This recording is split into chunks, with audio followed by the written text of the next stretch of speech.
예, 하나님 말씀입니다. 누가복음 13장입니다. 누가복음 13장 6절부터 9절까지 말씀.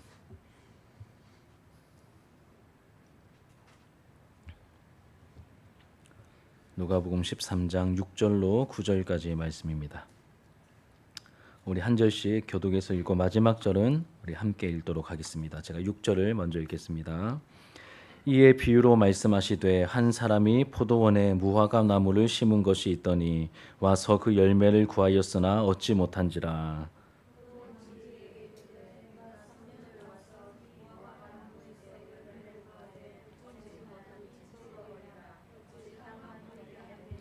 대답하여 이르되 주인이여 금년에도 그대로 두소서 내가 두릅하고 거름을 주리니 이후에 만일 열매가 열면 좋거니와 그렇지 않으면 찍어 버리소서 하였다 하시니라. 아멘. 오늘 본문의 말씀으로 하나님의 기대 열매라는 제목으로 하나님 말씀을 함께 나누도록 하겠습니다. 우리가 지난주에는 일어난 사건과 상황을 보면서 이제 정죄하듯 판단하기를 멈춰야 하고 오히려 자신을 살피며 회개해야 한다는 메시지를 함께 나누었습니다.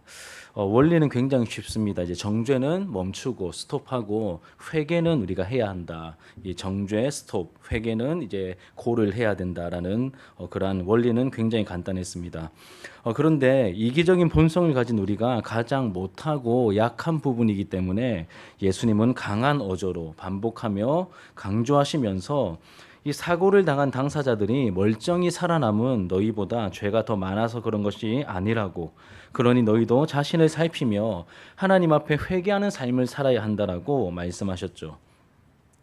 회개의 영이신 성령님께서 말씀의 빛을 우리 영혼에 비추어 주셔서 깊이 회개하게 되고 또 그 가운데 선물처럼 주시는 불쌍히 여기는 마음과 또 포기하지 않고 품어내는 그러한 태도를 우리가 가지길 원한다라고 지난주에 말씀을 함께 나누었습니다. 이 불쌍히 여기는 마음과 또 포기하지 않고 품어내는 태도를 가지게 되기를 축복합니다. 여러분, 정죄하고 판단하는 냉랭한 분위기가 공동체에 가득하면 여러분 한번 생각해 보십시오. 내가 조금만 잘못해도 뭐 이 예배 시간에 지각하거나 빠지거나 뭐 이렇게 뭐 헌금을 한번 뭐 안 하거나 뭐 실수로 안 했는데 뭐 명단에 빠지거나 뭐 그랬는데 막 정죄하고 판단하는 냉랭한 분위기가 우리 공동체에 가득하면 어떻게 될까요? 사람들이 경직되겠죠. 이제 외식하기 시작합니다. 연기하게 되겠죠. 반대로 자신의 연약함을 인정하며 자신을 살피는 따뜻한 분위기에서는 이제 자신을 감추는 게 아니라 이제 연기할 필요가 없죠. 자신을 오픈합니다. 자신을 오픈하게 되고 동시에 치유가 일어나게 되죠. 그럼 자신을 감추면 치유가 일어날 수 없습니다. 하지만 은혜가 따뜻하지 않습니까? 이 은혜를 받아서 그 따뜻함 속에서 나 자신의 아픔과 고통과 나의 삶의 어떤 기도 제목들을 이제 오픈하기 시작할 때 기도가 이루어지고 치유가 나타나게 되는 것입니다. 그러한 은혜가 있기를 축복합니다. 그럼 오늘 본문을 보면 예수님께서 말씀하신 한 비유가 나오죠. 어떤 비유입니까? 열매 맺지 못하는 어떤 나무죠? 무화과 나무. 열매 맺지 못하는 무화과 나무 비유가 나옵니다. 한 사람이 무화과 나무를 심는데 어디에 심습니까? 포도원에 무화과 나무를 심습니다. 이상하죠, 그렇죠? 왜 포도원에 무화과 나무를 심을까? 사실 무화과는 아무 데서나 잘 자라기 때문에 굳이 따로 밭을 만들지 않아도 된다고 합니다. 예, 뭐 제가 자료를 참고해 보니까 굳이 밭을 따로 만들지 않아도 잘 자라기 때문에 그냥 아무데나 심는다고 합니다. 이렇게 포도원에 한 자리를 따로 떼어서 무화과 나무를 심은 걸 보면 특별한 목적이 있어서 그 포도원에 이제 한 영역을 따로 이렇게 구별하여서 심은 것임을 우리가 알 수 있죠. 그렇다면 이 사람은 어떤 목적을 가지고 무화과 나무를 심은 걸까요? 어떤 목적을 가지고 심은 걸까요? 만약에 우리가 심는다면 뭐 취미로 심을 수 있을 것 같습니다. 취미로 심을 수 있겠죠. 하지만 이런 일을 본업으로 삼고 있는 농부는 그렇지 않겠죠. 그렇지 않을 겁니다. 오직 한 가지 목적을 가지고 나무를 심을 것입니다. 그 목적은 열매를 거두기 위한 목적이겠죠. 게다가 무화과 나무는 여러분 잘 아시다시피 향기가 없다고 합니다. 향기가 없습니다. 그리고 뭐도 없습니까? 무화과니까 꽃도 없습니다. 아름답지 않습니다. 그래서 관상용으로 제일 안 좋은 나무가 무화과 나무입니다. 관상용으로도 쓸 수 없고 또 나무를 보셔서 아시겠지만 목재로 사용하기에도 이제 하자가 많은 나무입니다. 한 번 더 강조하지만 뭐 이렇게 이제 꽃도 없고 뭐 향기도 없고 아름답지 않습니다. 게다가 목재로 사용하기에도 별로 탐탁치 않은 그러한 나무입니다. 그러니 여러분 한 번 더 강조하지만 무화과 나무는 무엇을 얻기 위해서 심는 나무라고요? 열매를 얻기 위해서 심는 나무입니다. 주인이 무화과 나무를 심은 후에 적당한 시간이 지났고 주인은 그 나무를 찾아왔습니다. 나무를 찾아왔죠. 왜 찾아왔을까요? 구경하려고 잘 자랐구나. 혹은 이렇게 튼튼하게 자라나 목재로 쓸 수 있으려나 이런 기대가 아닐 것입니다. 뭐 향기를 맡기 위해서 나무의 사이즈를 보기 위해서 잎의 울창함을 확인하기 위해서가 결코 아니겠죠. 오직 하나를 보고 온 겁니다. 그 하나는 바로 열매죠. 열매를 얻기 위해 온 것입니다. 그런데 열매를 얻지 못하죠. 우리 6절을 읽어볼게요. 6절입니다. 시작. 이에 비유로 말씀하시되 한 사람이 포도원에 무화과 나무를 심은 것이 있더니 와서 그 열매를 구하였으나 얻지 못한지라. 비유로 말씀하시죠. 한 사람이 포도원에 무화과 나무를 심은 것이 있었는데 와서 뭘 구합니까? 열매가 있나 와서 구했는데 얻지 못했다라고 말합니다. 그럼 이 주인의 마음이 좀 어땠을까요? 내가 심은 게 아니라서 관심이 없을 수 있지만 우리가 주인의 입장에서 한번 공감 능력을 발휘하며 좀 생각해 볼 때 주인은 지금 길가에 심겨진 야생 무화과 나무에서 열매를 구한 것이 아닙니다. 특별히 포도원에 심은 그 한 그루의 무화과 나무에서 열매를 찾은 것이죠. 그런데 열매를 얻지 못한 것입니다. 마음이 어땠을까요? 실망했겠죠. 실망했습니다. 그런데 오늘 본문을 보시면 실망을 넘어서 분노하고 있습니다. 이 주인이 실망을 넘어 분노하고 있죠. 화가 난 이유는 한두 번이 아니라 벌써 3년째 이렇게 실망시키고 있기 때문입니다. 제가 종종 말씀을 드리는데 성경에서 3은 꼭 1, 2, 3 할 때 그 3번보다는 3은 완전수입니다. 완전수. 그래서 충분한 기회를 주었다는 뜻이죠. 이제 사도 바울이 자기 자신의 이 육체의 가시를 제거해 달라고 하나님께 몇 번 기도했다고 되어 있습니까? 3번이지 않습니까? 그러면 하나, 둘, 3번 이렇게 기도한 게 아니라 충분히 하나님 앞에 이 문제를 가지고 기도했다는 뜻입니다. 기회를 줄 만큼 이제 3년째 왔다는 것은 기회를 줄 만큼 줬다는 의미를 포함하고 있습니다. 특별히 구별하여 포도원에 심었고 애지중지 그 나무가 자라기를 기다렸고 열매 맺을 시기가 된 후부터 몇 년을 기다렸습니까? 지금 3번째 이 3년을 꼬박 기다렸습니다. 그러니 여러분 그 나무를 심어서 자라는 기간까지 합치면 좋기 한 10년 이상은 되지 않겠습니까? 제가 식물을 잘 몰라서 이게 얼마나 빨리 자라는지 모르겠지만 어림짐작으로 한 10년쯤 안 될까 그냥 그렇게 저는 묵상의 결론을 내렸습니다. 이렇게 기회를 주고 또 주고 기회만 준 게 아니라 애정과 사랑을 주고 또 주었습니다. 아니 그냥 길거리에 놔둬도 자라는 나무입니다. 그런데 포도원에 굳이 가지고 와가지고 애지중지 키웠던 그 무화과 나무, 그런데 끝끝내 열매를 맺지 못하고 주인을 실망시키고 말았습니다. 그리고 주인은 애정을 쏟은 만큼 실망했고 그 실망이 너무 커서 뭐 하고 있습니까? 화를 내고 있죠. 분노하였습니다. 그럼 우리는 아무에게나 실망하거나 아무에게나 분노하지 않습니다. 그럼 그냥 아무에게나 실망하거나 아무에게나 분노하지 않죠. 기대한 존재에게, 아끼는 존재에게 실망하거나 화를 냅니다. 그 누구에게 주로 여러분 잘 화를 내십니까? 실망하십니까? 자녀들이잖아요. 혹은 가까이 있는 친한 사람들이지 않겠습니까? 주인이 이토록 화를 낸다는 것은 그만큼 이 무화과를 아꼈고 사랑했고 기대했다는 반증이기도 한 것이죠. 우리 7절을 같이 한번 읽겠습니다. 7절입니다. 시작. 포도원 지기에게 이르되 내가 3년을 와서 이 무화과 나무에서 열매를 구하되 얻지 못하니 찍어버리라. 어찌 땅만 버리게 하겠느냐. 얼마나 화가 났으면 뭐라고 말합니까? 찍어버려라. 이제 꼴도 보기 싫다. 찍어버려라. 그냥 끝장내자. 이렇게 말하고 있습니다. 어찌 땅만 버리게 하겠느냐. 이 무화과가 어디 심겨 있습니까? 거기에 다른 포도나무 심으면 훨씬 나을 겁니다. 그렇죠? 그러니 땅만 버리고 있지 않느냐 이렇게 말합니다. 그럼 이 표현 어찌 땅만 버리겠느냐 이 표현도 굉장히 강한 표현이지만 이제 원어적인 의미는 더 강력합니다. 어찌하여 땅까지도 버리게 하겠느냐 이게 원어적인 표현입니다. 어찌하여 땅만이 아니라 땅까지도 버리게 하겠느냐. 이게 무슨 말이냐면 앞에 있는 이 우리나라 번역은 어찌하여 땅만 버리겠느냐 지금 땅 버리고 있다 이 뜻인데 원어적인 의미는 땅까지 도니까 땅만 버릴 뿐만 아니라 그동안의 시간, 노력, 뭐 어떤 인건비 다 포함해서 다 포함하고 땅까지도 우리가 지금 어찌하여 버리겠느냐 이렇게 이야기하고 있다는 것이죠. 많은 허비가 있다는 뜻입니다. 뭐 이쯤 되면 여러분 결론 났죠, 그렇죠? 당장 도끼를 가지고 가서 잘라내야 됩니다. 뭐 요즘으로 하면 전기톱 들고 가서 이렇게 날려버리는 게 마땅히 취할 행동처럼 보입니다. 그런데 이때 이 무화과 나무를 위해서 중재하고 나선 한 인물이 등장하죠. 바로 포도원직입니다. 포도원직이. 그가 주인에게 했던 말을 우리가 함께 읽어보겠습니다. 8절과 9절을 같이 한번 읽겠습니다. 8절과 9절 시작.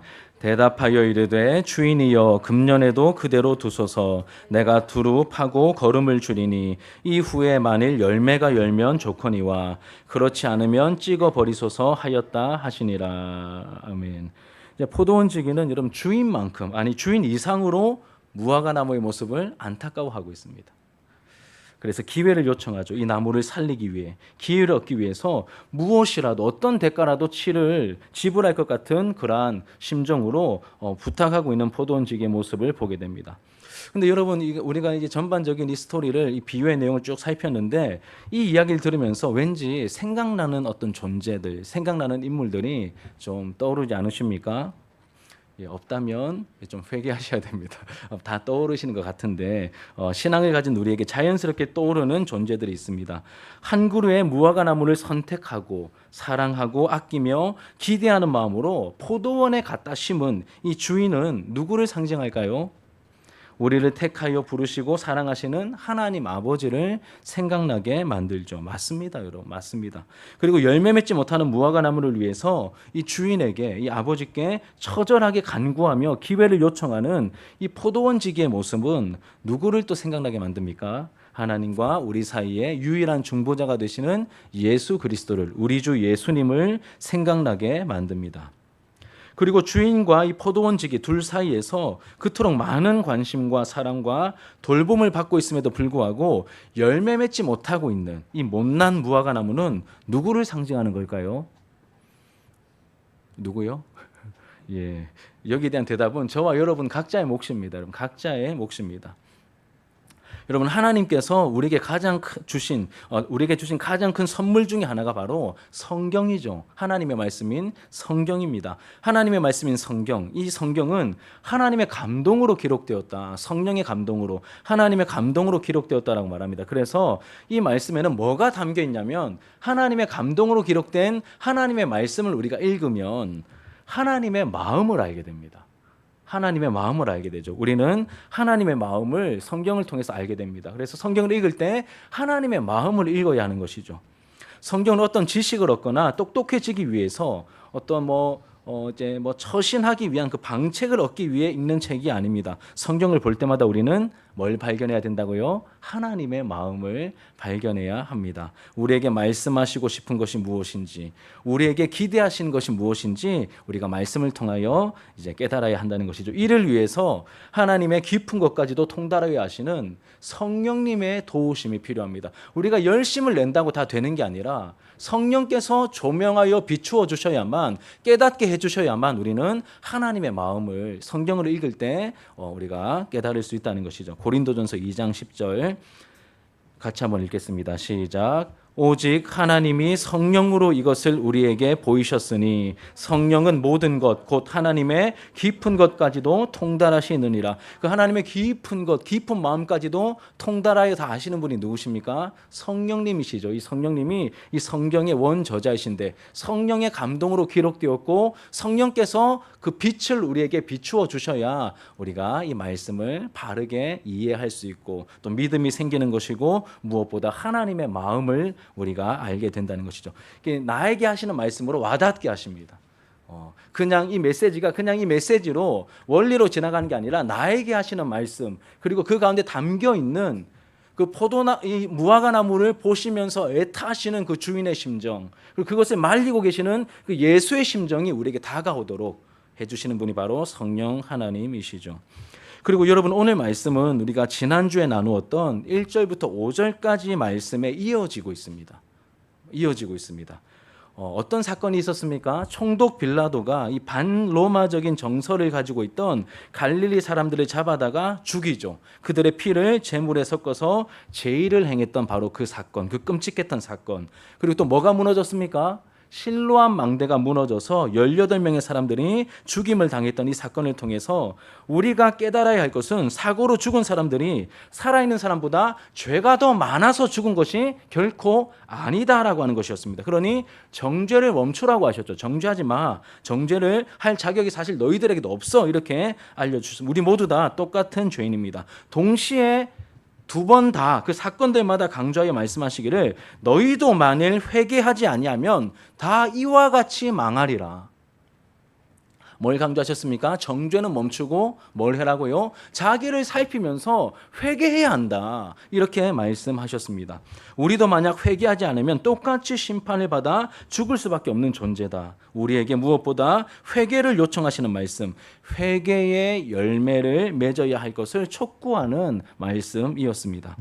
그리고 이 말씀은 1차적으로 아까 제가 누구를 이제 이 못난 무화과 나무 누구를 상징하는 것일까라고 했을 때 이제 심성이 착하신 여러분들은 저요 나요 이렇게 대답하셨는데 이 말씀은 1차적으로 예수님의 말씀을 직접 들었던 그 당시에 유대인들을 향한 경고죠. 그 당시에 이스라엘, 그 당시에 유대인들을 향한 경고였습니다. 우리는 성경을 볼 때 여러분 성경 이제 어느 정도 아시니까 이스라엘의 어떤 병적인 선민의식 그리고 그로 인한 강팍한 교만을 쉽게 정죄해버리는 경향이 우리에게는 있죠. 처음부터 이들은 마치 이들은 원래부터 버림받도록 이렇게 만들어진 그런 사람처럼 여길 때가 많습니다. 그런데 여러분 그렇게 접근하시면 안 됩니다. 결과가 그렇게 낫다 하더라도 우리가 그렇게 함부로 접근하면 안 됩니다. 하나님께서 보내신 그 예수님을 거부했던 이스라엘은 처음부터 배제되어 그냥 내침을 이제 받도록 여러분 그렇게 성경을 보실 게 아니라 오늘 비유에서처럼 하나님 아버지와 우리 예수님께서는 그 버림받은 결론적으로는 버림을 받은 것처럼 보이지만 그 이스라엘을 향해서 어마어마한 사랑과 어마어마한 인내와 어마어마한 헌신을 쏟아 부으셨다는 사실을 잊으시면 안 됩니다. 그 과정을 다 보셔야 돼요. 기회를 주고 또 주셨고 충분히 기회를 주셨습니다. 그럼에도 불구하고 돌이키지 않았기 때문에 회개의 열매를 맺지 못했기 때문에 로마에 의해서 정벌을 당하고 심판을 받아 나라가 망하게 된 것이죠.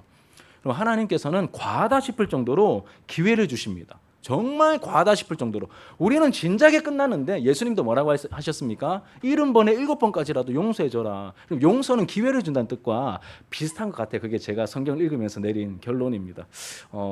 용서는 기회와 좀 비슷한 것 같은데 과하다 싶을 정도로 용서해 주시고 기회를 주십니다. 그런데 여러분 무한정으로 기회를 주시지 않습니다.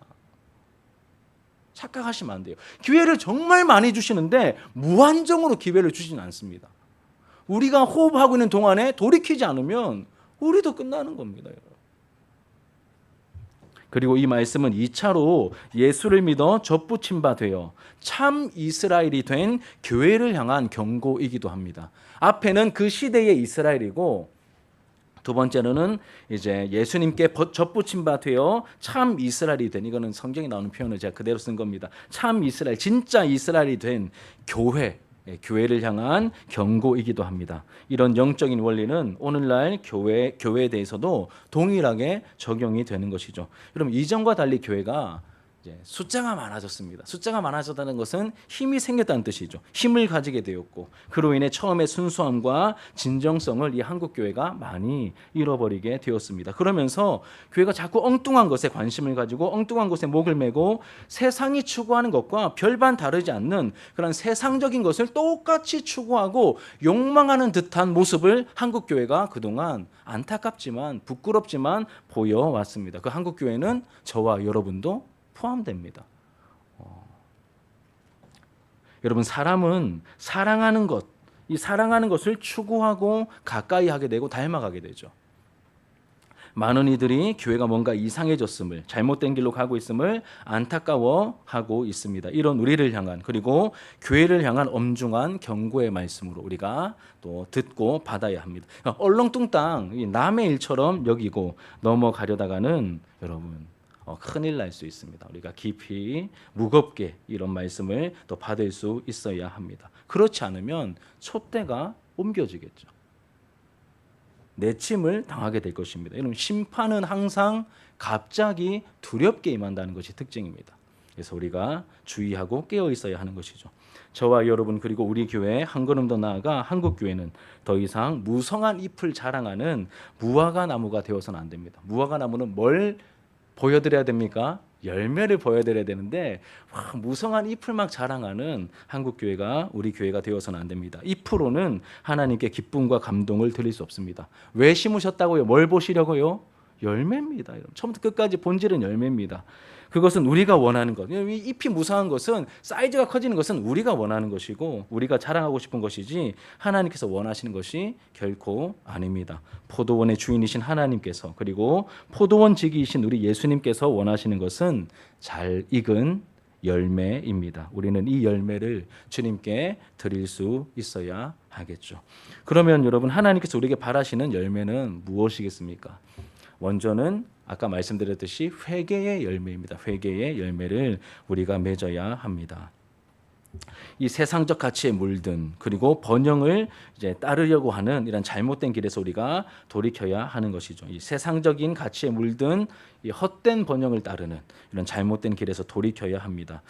쉬운 것 같지만 말은 참 쉽고 여러분도 많이 들으셨고 저도 많이 외쳤지만 말은 쉬운 것 같지만 가장 어려운 영역이기도 합니다. 여러분 회개는 사람의 힘으로 할 수 있는 게 아니다라고 배우셨죠.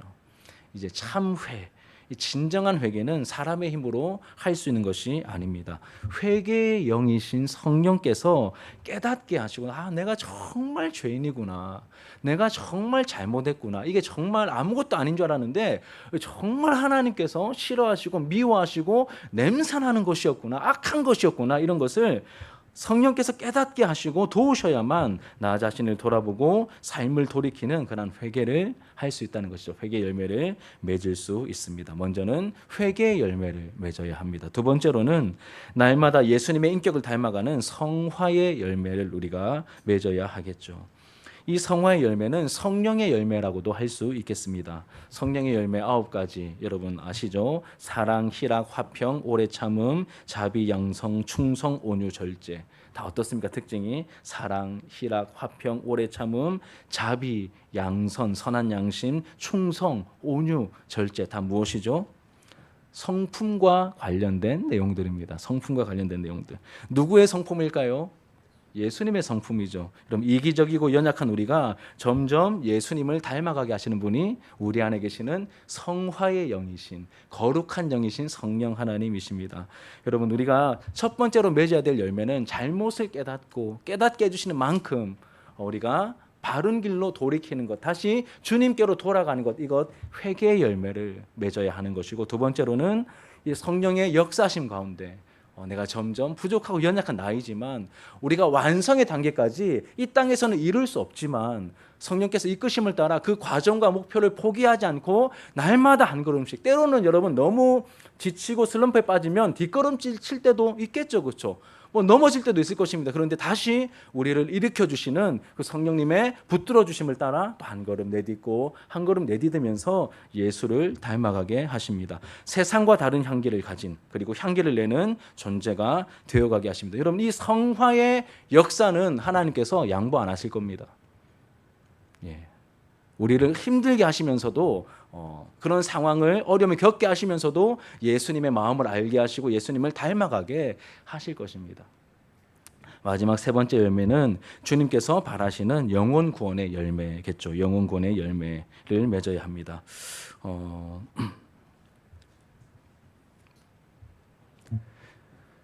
어느 순간부터 이제 한국 교회는 세상 사람들이 하나님께 관심을 가지고 교회와 가까워지게 만들기보다는 교회를 보면 하나님에 대한 관심이 생긴다. 나 교회 가고 싶다. 이런 역할을 하기보다는 하나님의 이름이 땅에 떨어지게 하고 교회가 욕을 먹도록 하는 그러한 분위기가 사실 좀 많이 팽배해져 있었습니다. 모든 교회가 다 그렇다는 것이 아닙니다. 하지만 공교회적인 관점에서 일부 교회가 그렇게 행동하면 다른 교회들도 함께 욕을 먹는 그러한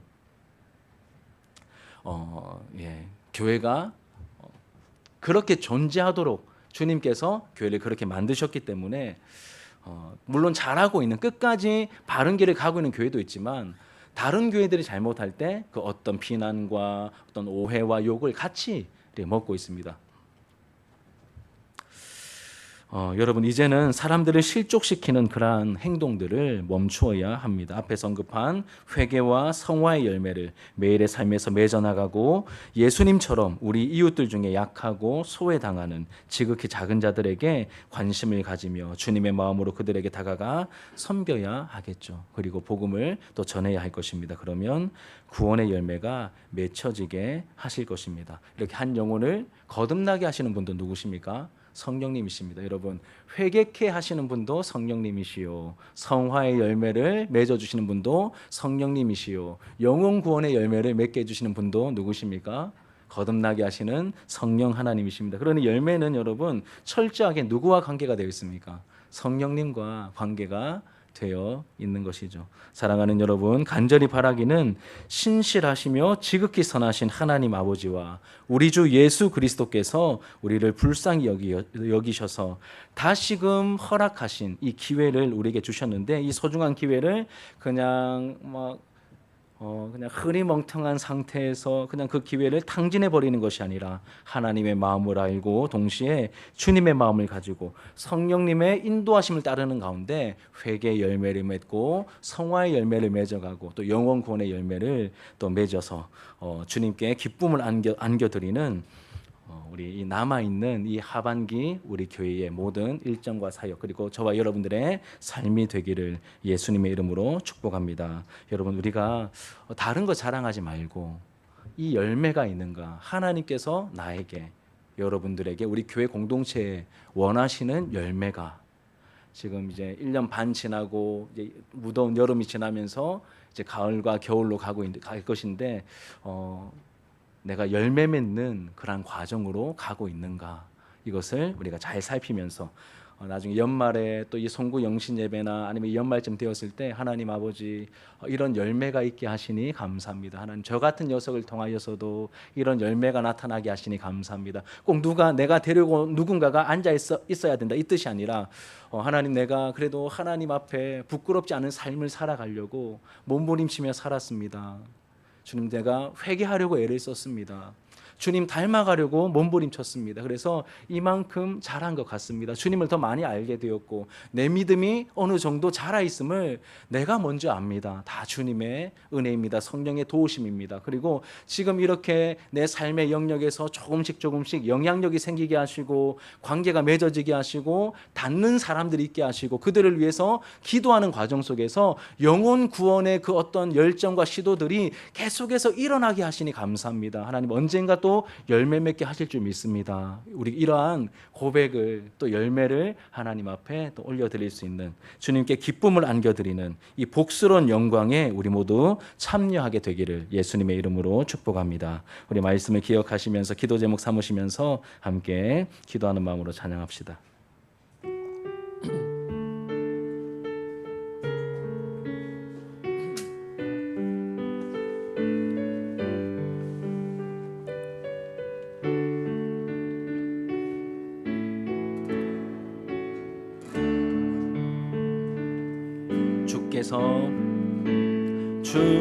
주께서 주신 동산에 땀 흘리며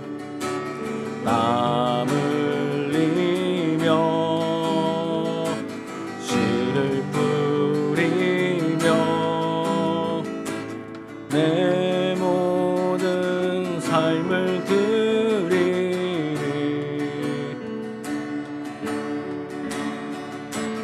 날 사랑하시는 내 주님께 비바람 앞을 가리고 비바람 앞을 가리고 내 육체는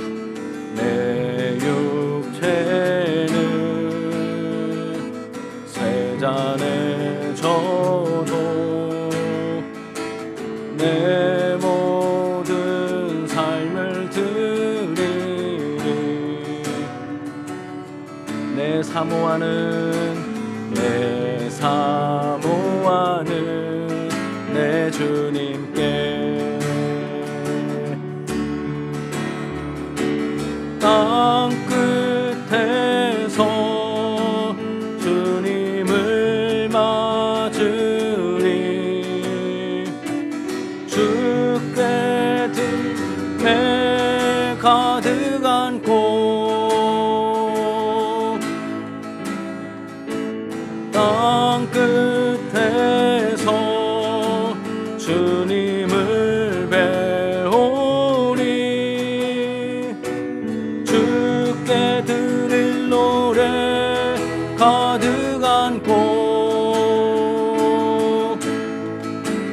땅의 모든 끝 찬양하라 주님 오실 길 주님 오실 길 예비하라 땅의 모든 끝에서 주님을 찬양하라 영광의 주님 곧 오시리라 처음부터 합시다 주께서 주신 동산에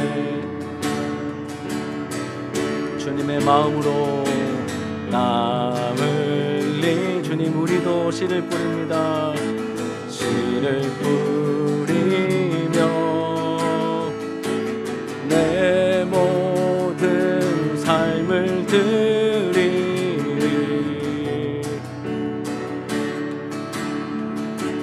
날 사랑하시는 내 주님께 비바람 앞을 가리고 비바람 앞을 가리고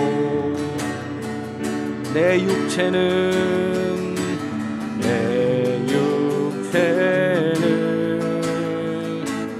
쇠잔에 져도 내 모든 삶을 드리리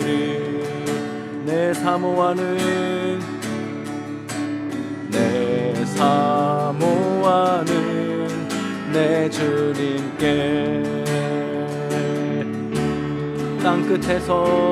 땅 끝에서 주님을 맞으리 주께 드릴 열매 가득 안고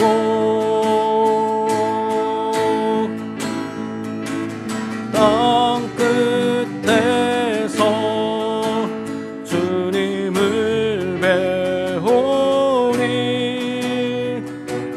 주께 드릴 노래 가득 안고 땅의 모든 끝 찬양하라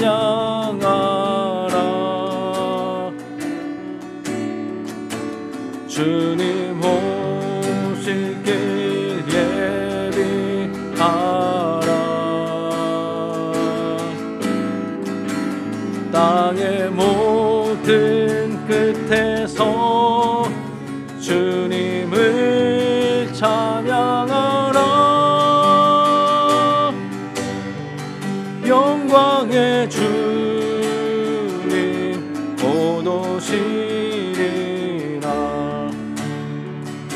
나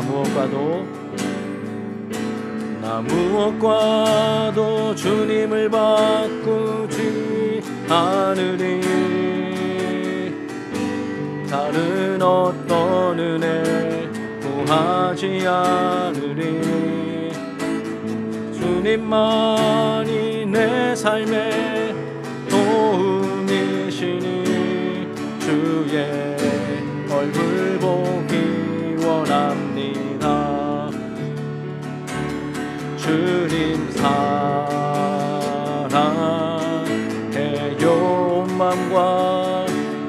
온 맘과 정성 다해 하나님의 신실한 친구 되길 원합니다. 나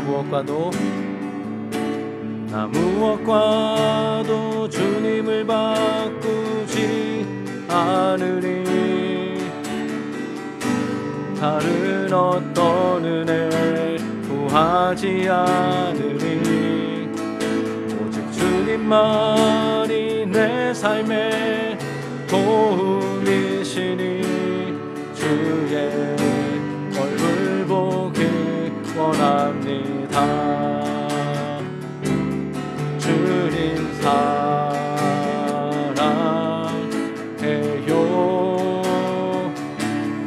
온 마음과 정성 다해 하나님의 신실한 친구 되길 원합니다. 하나님의 신실한 하나님의